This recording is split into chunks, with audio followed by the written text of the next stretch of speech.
বিশ্বকবি রবীন্দ্রনাথ ঠাকুরের পুনশ্চ কাব্যগ্রন্থ থেকে আজ আমি একটি বিখ্যাত ছোট্ট কবিতা পাঠ করে শোনাব।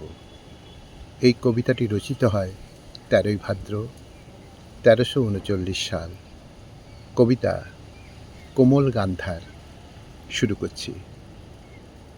নাম রেখেছি কোমল গান্ধার মনে মনে, যদি তার কানে যেত অবাক হয়ে থাকতো বসে, বলতো হেসে, মানে কি? মানে কিছুই যায় না বোঝা, সেই মানেটাই খাঁটি। কাজ আছে, কর্ম আছে সংসারে, ভালো মন্দ অনেক রকম আছে, তাই নিয়ে তার মোটামুটি সবার সঙ্গে চেনাশোনা। পাশের থেকে আমি দেখি বসে বসে, কেমন একটি সুদ দিয়েছে চারদিকে।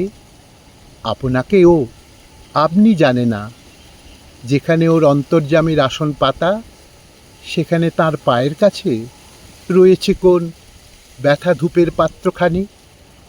সেখান থেকে ধোঁয়ার আভাস চোখের উপর পড়ে, চাঁদের উপর মেঘের মতো হাসিকে দেয় একটুখানি ঢেকে।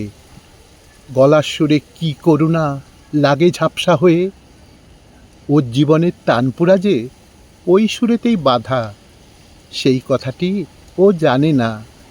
চলায় বলায় সব কাজেতেই ভৈরবী দেয় টান, কেন যে তার পায়নি কিনারা। তাই তো আমি নাম দিয়েছি কোমল গান্ধার।